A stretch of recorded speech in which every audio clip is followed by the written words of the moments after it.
也算把南京几个有名的面馆都吃了。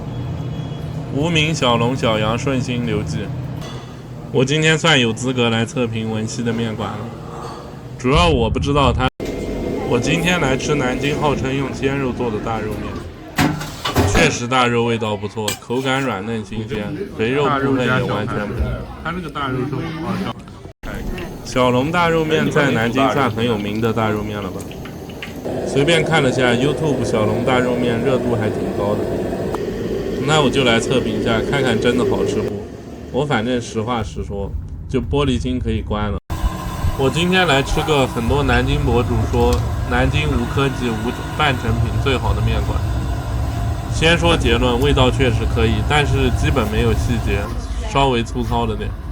顺心面馆是南京10几年前南京出租车司机最爱的面馆，基本上提到顺心面馆，评论区争议都会非常大。那大家来听听我的观点吧，我不会给所谓高情商不得罪人的结论。第二家绝对是顶中顶，能代表老南京小时候记忆的面馆了。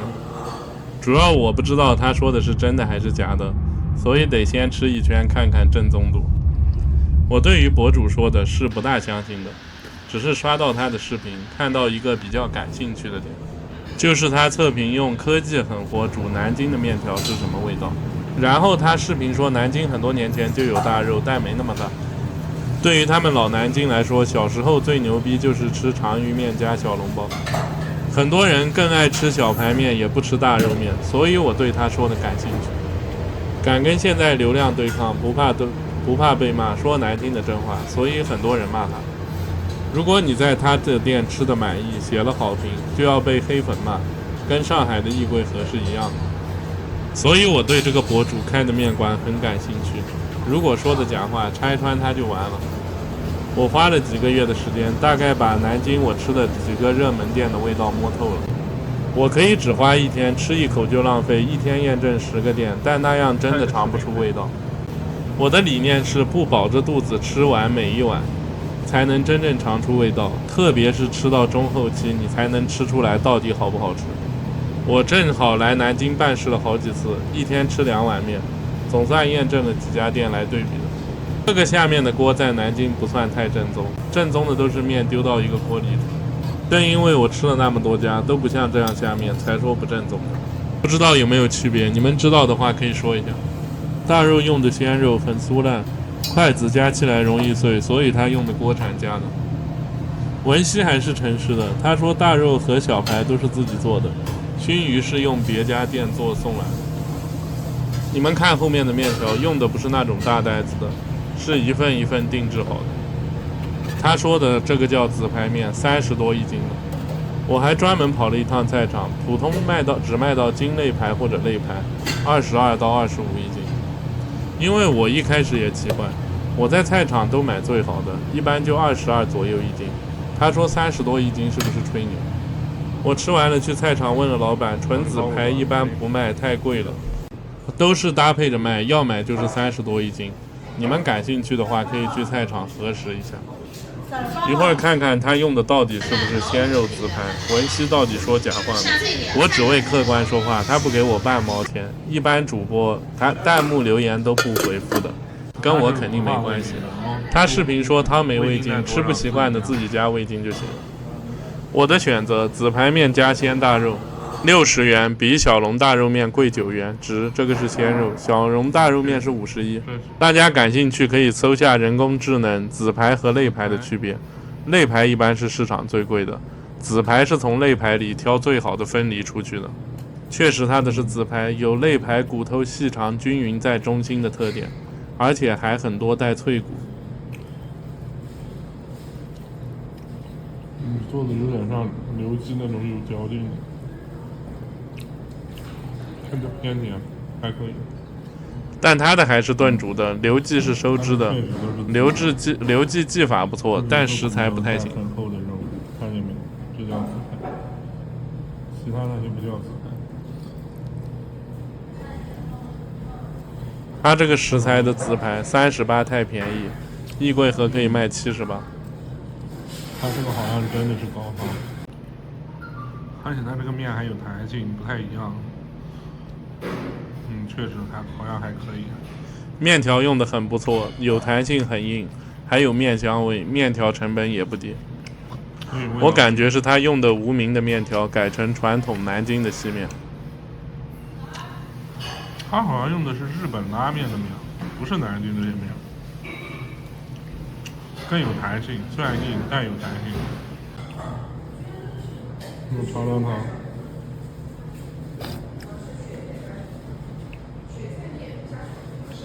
它汤不是白开水啊，这确实牛逼。尝这个大肉，你看夹不起来，会碎，没吃就知道是鲜肉。超嫩，就是有点肥。它这个大肉有点像梅菜扣肉的肉，还可以。它大肉的选料有点像没餐饮经验被供货商坑了的，这就太肥了。它大肉是鲜肉，但做出来的效果南京垫底的水平，没人喜欢吃那么肥的。如果以前点个38的大肉，骂是正常的，关注点不会在汤和面上，花那么多钱吃这种大肉，是普通人都会生气的。小排还是很顶的，发挥了紫排的优势。肉有香味，口感不错，还保持不烂。材质都不一样。文熙好像是除了无名唯一一个做到碗材质适合保温的，但是这个碗有缺口，不太好。我还是尽快去买个大疆麦克风吧，改设下拍摄设备。这碗面的整体味道就是甜咸口的，不咸也不甜，味道是正好。可以这样说，调味料很淡，食材味道很足，整体味道是不错的。文熙对自己味道挺不自信的，觉得大部分人都吃不惯这个味道，其实吃得惯的很多的，吃不惯是他觉得可能大部分人都喜欢吃味精科技，大部分人是没办法直接分辨的，但是不知不觉中食材良心的店生意还是会很好的。他这个大肉问题很大，太肥了，简直没法吃，肯定跟供货商有关系，他自己也有原因，也可能是食材成本的原因。单说大肉的话，不说汤和面，永乐路的小杨大肉面肯定是天花板。喜欢吃纯肉可以去小杨大肉面，但是汤和面不行，我还是不太爱吃。如果吃拌面的话能解决，我下次肯定会去吃拌面，加2个大肉，然后给2到3颗星。你们看了我吃每一块小排吧，文熙的小排用料确实是天花板，面条也算南京最好的那一档。我目前只吃过无名和他的算面条最好的那一档。雪菜给的挺多的，南京雪菜味道都差不多吧，味道挺好的，不咸，味道也不重，还有点蔬菜的清香味。吃了那么多家，味道我觉得中华门无名最好，但是环境太臭了，我还要再去吃一次，看看是不是上次味道没尝对。文熙的味道算第2，食材算第1，味道差距在酱油和高汤的融合度上。酱油多的这种汤底不能吃出酱油味重的，而是甜咸口平衡好，高汤味为主。文熙做到了，汤底香，不是白开水，不是味精汤，甜咸比例不错，个都不重。主要也不是专业老店，技术跟无名还是有差距，环境卫生度是无敌的。他说他有大计划，明年以后来吃这个店别怪我，我对网红还是存疑，最后可能还是要割韭菜赚钱。就今天这个小排面，城市天花板水平那个档位，选料上大肉是地板的水平，鲜肉用那么肥，太浪费了。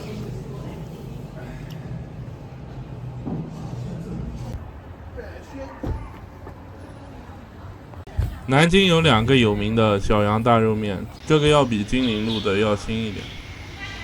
老板不是同一家，那家可能之后也会去测评一下。这家小杨比较有特色，他把每天现做的大肉都放在店里加工，看很多博主都拍过。我也是抖音刷多了，感兴趣想来试一试。他们家还把每种店里擅长的写在墙上，有简介。我好像没见过其他店这样做，他这样还是用心了。这是我的吗？不是，你的吗？等一下杀你的一种，这是大姐姐。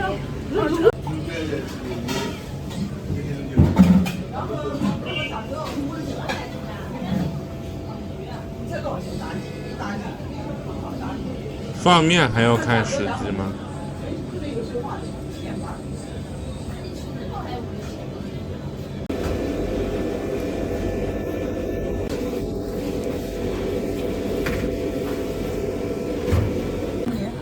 哦，行，没事，你我随便。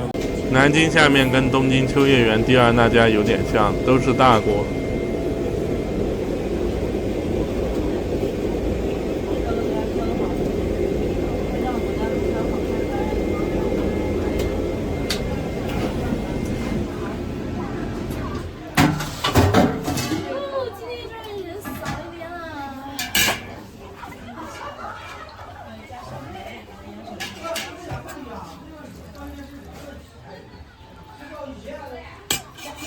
你这个汤是高汤吗，老板？这叫老卤，老卤，然后另外加那一勺是肉卤，大肉卤。哦，马上。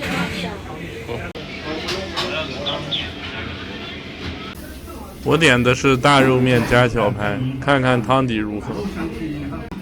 大肉加小排，它这个大肉是小排是红烧的，刘记呢小排是糖醋的，所以糖醋的肯定要好吃一些。试试看。看面挂不挂得上汤底？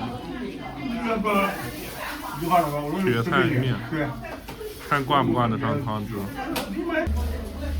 汤的味道比较清淡，碗是没煮过的，温度一般。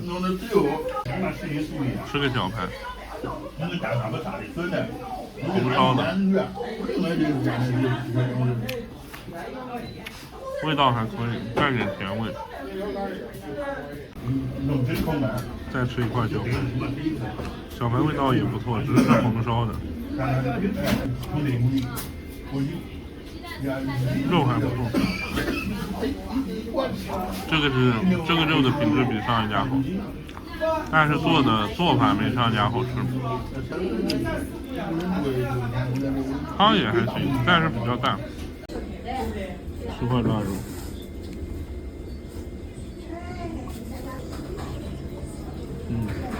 大肉品质好，没有骚味，太香了。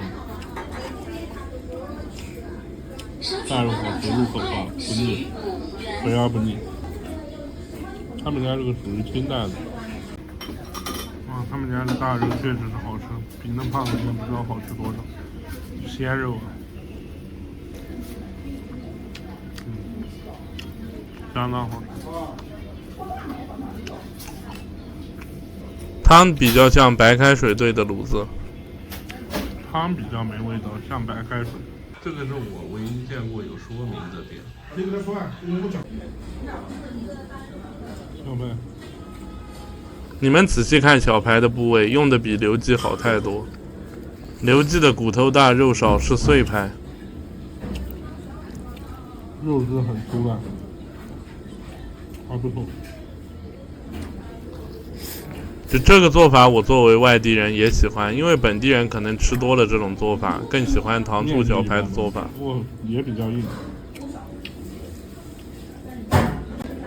它这个属于浇头面，浇头好吃，汤差一点无所谓。这大肉水平太高，肉质好，味道也好，而且不咸。如果来的话，我建议点拌面，汤底就是有点韭菜味的白开水兑卤子的味道。它的面品质不错，不死硬，但是很劲道。这个面用的也比刘记的要好，但总体味道属于一个等级。这个更用心点，但做法没刘记的好。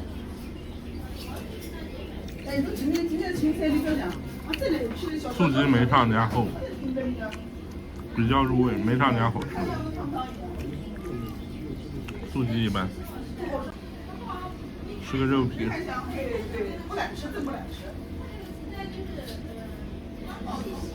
素鸡一般的点在于壳炸的过火了，有点硬和干。刘记的素鸡更软嫩，口感更好。他们家肉皮好吃，软嫩香，没有猪骚味。这家店属于做的更细致，选材更好，更用心。但是秘方太一般。他们这些小排选的位置都一般，这不叫小排，其实真正小排只有中华门那个是小排。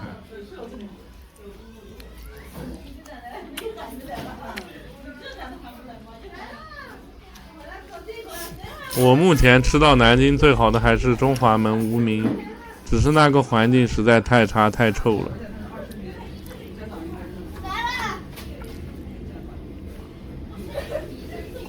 下次去其他看看会不会味道更好，可能我还是要点拌面。南京汤面有点偏白开水，不太行。汤反正太淡了，不是说咸味淡，咸还是咸的，就是肉香味没有，感觉不像高汤。大肉下面还有脆骨，它大肉品质确实好，小排一般。无名卤面那个汤底可以，不是没味道的。我改天再去吃一次。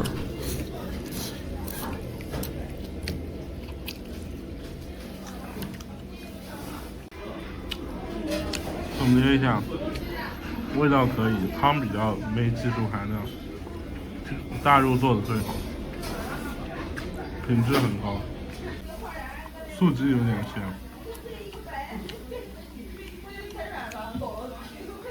没上家的好吃。汤不行，吃到后面都剩下了。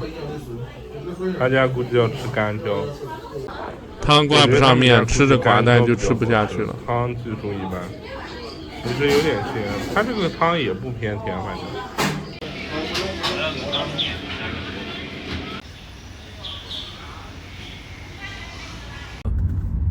刚下高铁9点，肯定先去吃早餐。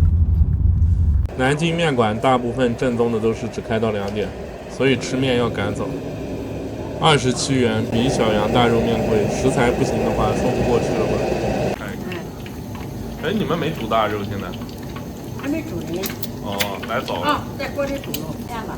哦。哦，你们是先煮后炸又煮是吧？对对对。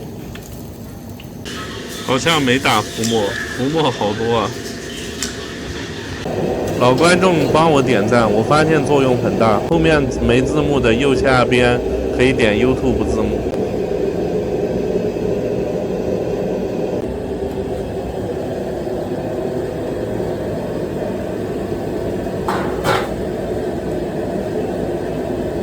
很多网红喜欢来拍他们店的制作过程，你们不当主播不知道，我告诉你们个秘密。其实大部分观众不看测评，更喜欢看制作过程，这是我看后台数据发现的。所以很多探店博主就变成了拍制作过程的博主。制作过程看着越宏伟，看的人越多，这就是为什么都喜欢拍特别大的，就像特别多肉落在一起那种。其实东西好不好吃也不能说实话，不然就扫兴。我其实自己不怎么看美食博主，我只有去实地吃的时候会查一下。美食博主给不到我想要的信息，我觉得就在浪费时间。不过这个只是我个人的角度，很多人只是喜欢看，也不会去吃的。所以东西什么水平，好吃难吃也不太会在意。也确实，我发现我很多观众都会跑去吃我说可以的店。我频道的核心价值就是帮大家节省时间，给出真实的味道，让大家就参考对比一下，就自己再得出结论到底去不去。也希望给中餐提升点品味，希望中餐跟日料一样在国际上被尊重，而不只是我们自己意淫觉得好。很多东西目前确实有点上不了台面，我就不细说了。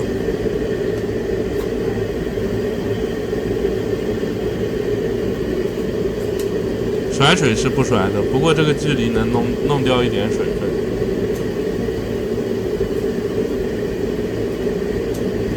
我一直没搞懂为什么南京汤面大部分的底汤就是不动高汤。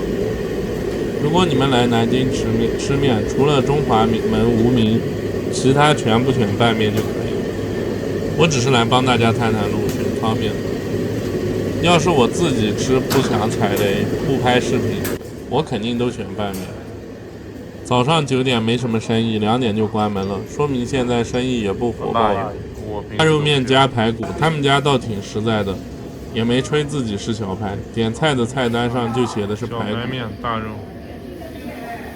不过他其实没说是小排，他说排骨面。看看打样，这好像不是鲜肉吧？这感觉一点都不是。尝尝看的。先尝个小排。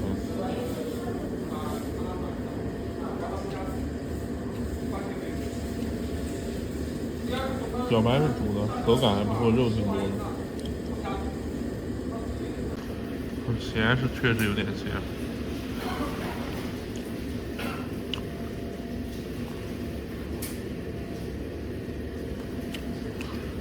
我发现这些汤都是白开水吧，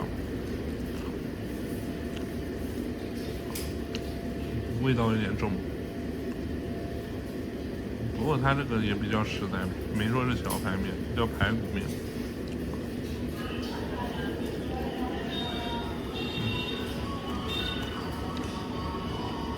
肉卤的比较精味，味道有点重。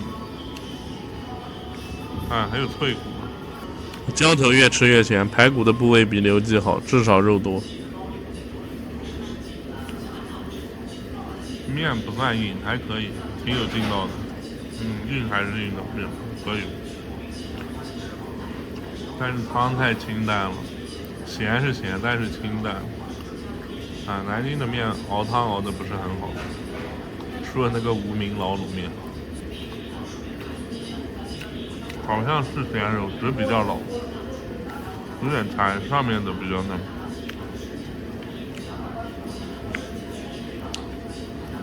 咸是太咸了，这样。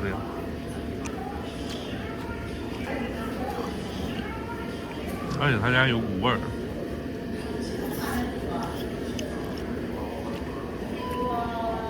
雪菜味儿有点重。咸倒不咸，雪菜，肉太咸了。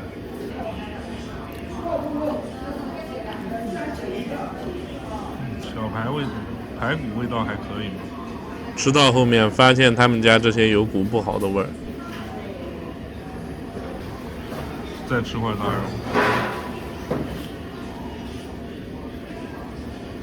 下面这里太老了，太咸了他们家。而且我觉得他家吃这个味道吃的不是很好，有一股猪肉味道。吃下脆骨，大肉太咸了，咸的完全吃不了这些。要不是拍视频，我到这儿可能就浪费了。大肉小排不确定是不是冻肉，毕竟没看到，但是真的挺老的。倒回去视频看，好像没打浮沫，你们在家都要打浮沫吧？太咸了，而且汤一点都不鲜美。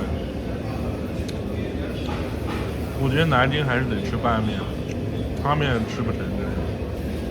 其实单吃外面这一圈的话是嫩的，里面那厚的太柴了，吃不成。肉比小羊大肉面差远了。这是鲜肉吗？我没吃出来，有可能是煮的太老了。他家这排骨虽然不是小排，不是我说的小排，但是肉挺多的。比大肉好吃一点，没那么咸。但是它的小排有股味儿，不是很好闻的味儿。你们如果吃东西精细一点，都能吃出来。反正这碗面我觉得是不行的，感觉水平快跟顺心拉面差不多了，只是料比顺心拉面好一点。同款产品选上个视频永乐路小羊大肉面会好很多，那个精细干净，大肉鲜嫩。不好吃，不好吃，我真不想吃了。算了，再吃一口，再尝尝。汤不行，汤感觉就是白开水兑的吧，就是一些调料兑的，没有高汤。反正不是很好吃，我不想吃了。我一般肉不太浪费，这真的肉太柴了，吃不动。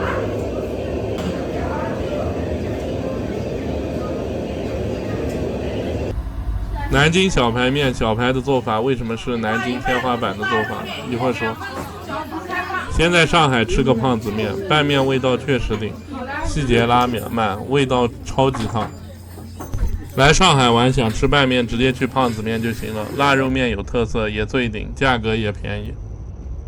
新天地用好食材，只要22块腊肉面。我现在坐高铁去南京吃面。我之后准备还要打卡小龙、小杨、小食、南湖，还有各种南京的面馆。我感觉南京博主吃面氛围确实好。南京的面条在国内也算小众系列了，基本没几个人知道。但是我吃过几次，味道确实好。哦，我还要加个素鸡。它这个浇头都是冷的，温度不行，我觉得会很大的影响味道好不好吃。这家店是我最想尝试的南京面馆，因为本地博主都吹它味道有秘方。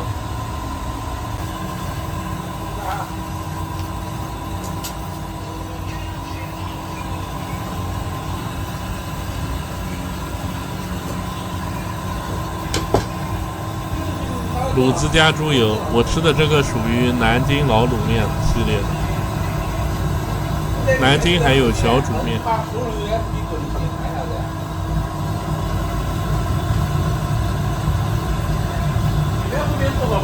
南京面条这块不错，吃过的几家面条都偏硬。还是那句话，全世界的头部面馆都是硬面。下次有空去意大利拍拍，我之前吃过一家，味道确实厉害。跟中国的味道差不多，跟我们想的意大利面不是一种东西。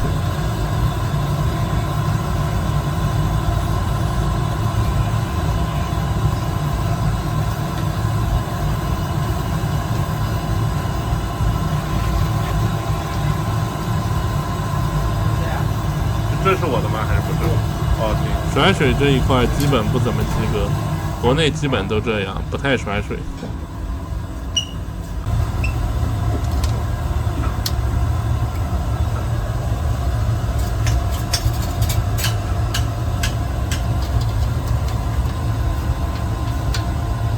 他们家的小排从做法就跟其他家不一样，外地的可能没概念。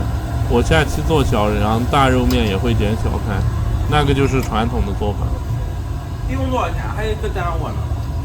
啊？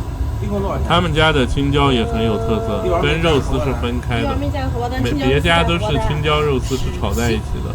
我点青椒肉丝是因为他们家特别出名。好啊。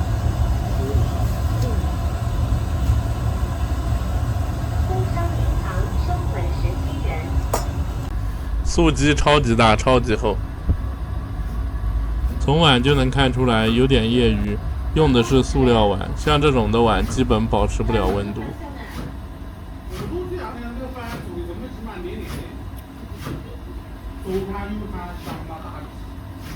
如果是新鲜米粉可以用塑料碗，因为新鲜米粉不能太热会泡烂。硬面可以用加热的瓷碗，是必须用加热的瓷碗，那样才能保持温度。这味道比较淡，偏甜，可以的。面条很硬，就要吃这种面。看小排，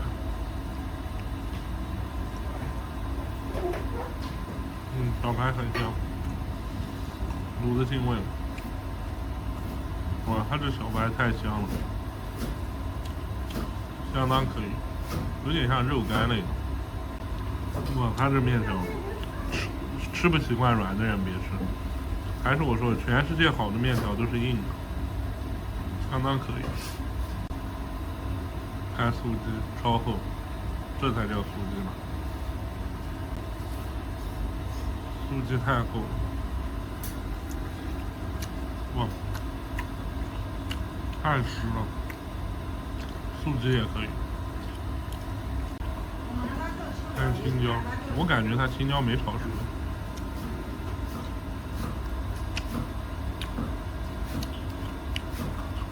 青椒有一种特有的汁，是脆的，没炒熟，但也很有特色。这家可以了，开小排。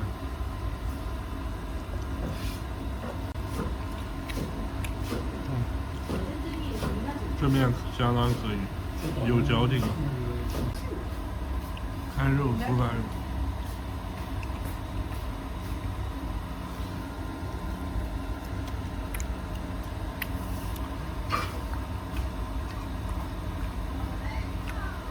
肉丝就一般的肉丝。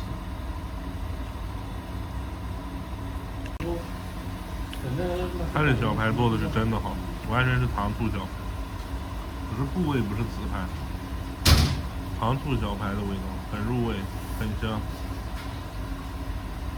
小排用的是偏向碎排的部位，可能因为太便宜，而且22块给那么多。缺点就是新鲜度差点，部位差点。做法其实就是类似糖醋小排的做法，所以跟其他家的味道区分开来。南京我吃过的小排都是偏向煮的小排，它这个是烧了又收汁的，类似于炒的糖醋小排。所以有的博主会觉得他们家小排有秘方，其实好像没秘方，就按糖醋小排来复刻就行。它的小排烧的技术是满分的，就是食材选的差一点，味道就是偏甜口，然后酱汁收的比较，汁都收到肉上面了，味道比较浓郁但不咸，所以这小排是烧的挺好的。素鸡也是满分，完全不咸，口感厚实，应该是我最近吃过最好吃的素鸡。南京面条汤普遍水平较差，很多都是老卤勾兑白开水，但是普遍浇头做的水平高，浇头我感觉比上海水平高挺的。我个人感觉青椒肉丝做的不行，青椒没买对，有点太厚了，没炒熟，口感比较水。就真正好吃的青椒是湖南那些薄皮青椒，入味口感好。我总结一下，这家面条味道不错，细节基本没有，材料一般，味道比较清淡，很自然，带点小甜口，面条硬。缺点就是在吃凉面的感觉，因为猪油挺多的，凉了以后有点凝固，吃的感觉体验不是很好。如果他们家小排用20多一斤的，还不用倒30，温度上来变成特别烫，碗换一下就会很好。个人不建议不要吃他们家汤面，听说是白开水，我听别人说的。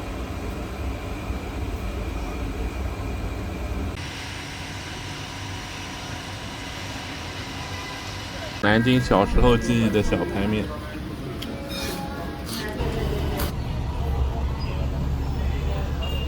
生意爆满，老网红店了。以前没有自媒体，到处也都是他的报道。顺心面馆跟很多面馆不一样，是手拉面。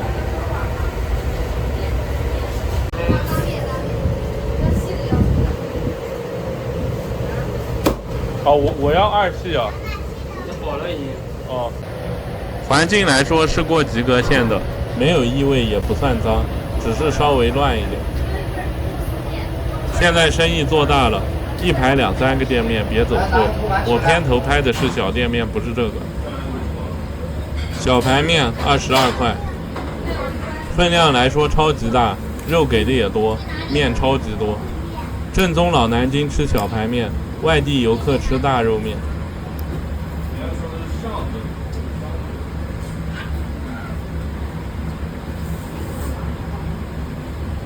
肉口感太差，比较柴，像国家冰冻储备肉的口感，但是没腥骚味。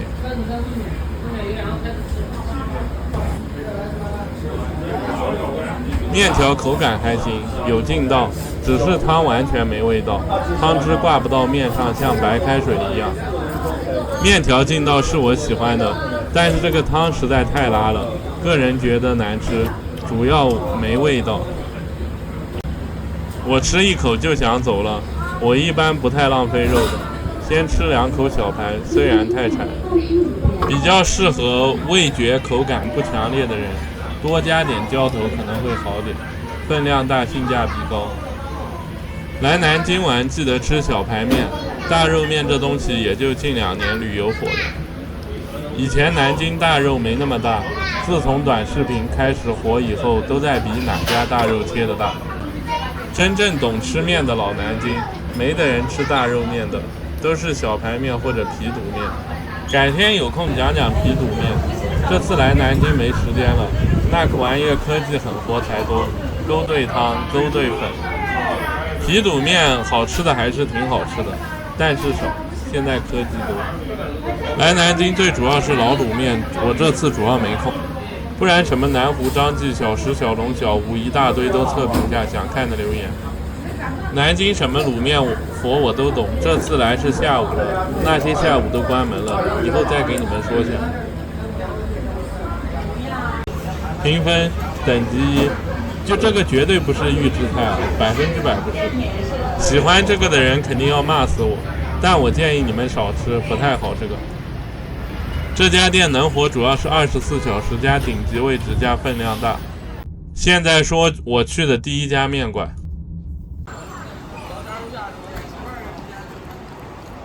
就这个是新店，以前在个农村里。这个店进来我快被臭死了，不知道为什么是一股臭抹布的味道，在意这个的别来。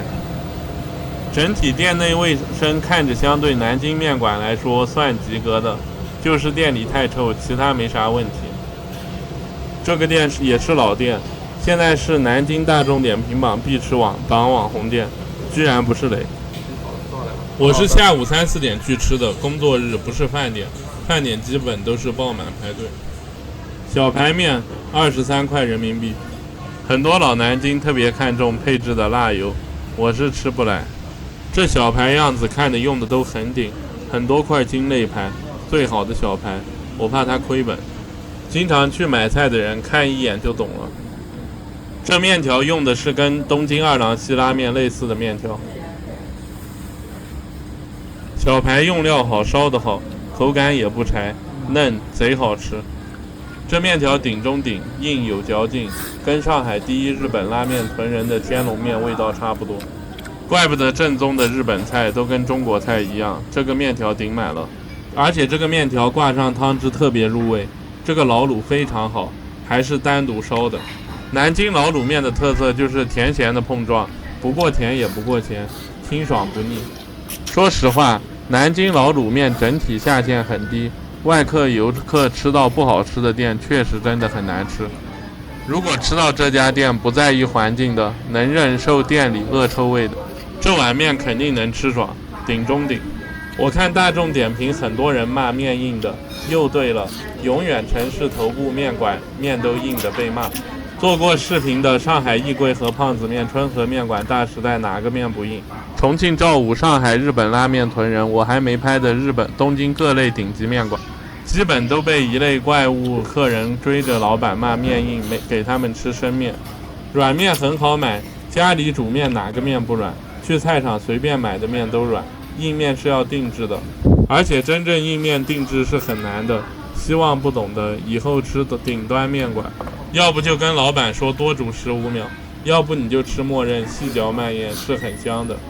这家店不过甜也不过咸，虽然看着那么黑，但是是淡口的，也不油腻和厚重。搞点辣油，给你们演示老南京的吃法。老南京还喜欢比各种辣油，先拌匀一下，不太好拌。来这家店吃面，如果你想失望，那你就点大肉面；享受的话就点小排面。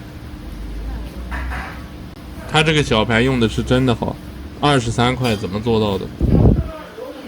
这个辣油真的是辣的不得了，味道很奇怪，跟四川、重庆、贵阳的辣油完全比不了，一点辣味都没有，还是苦的。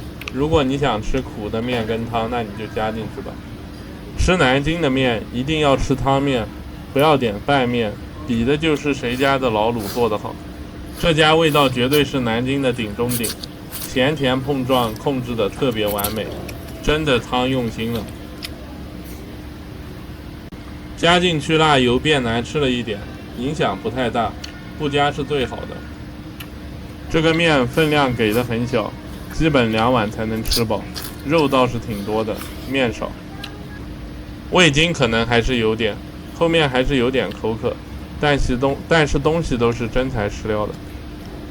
来南京旅游，什么盐水鸭、烤鸭可以不吃，这家小排面必须吃，肯定有特色。吃面爱好者必须打卡的一家店，不是爱好者别来了，去去看我吃粉的视频。好面就是要吃到最后，面条还是有劲道的，烂面就是吃到中间都泡糊了。这家的最主要问题就是店里味道太难闻，不然小排面可以吹上天了。今天是吃爽了，可惜这次没机会给你们拍皮肚面了。这碗能代表老南京特色真正的美食，吃完是真的舒服好吃。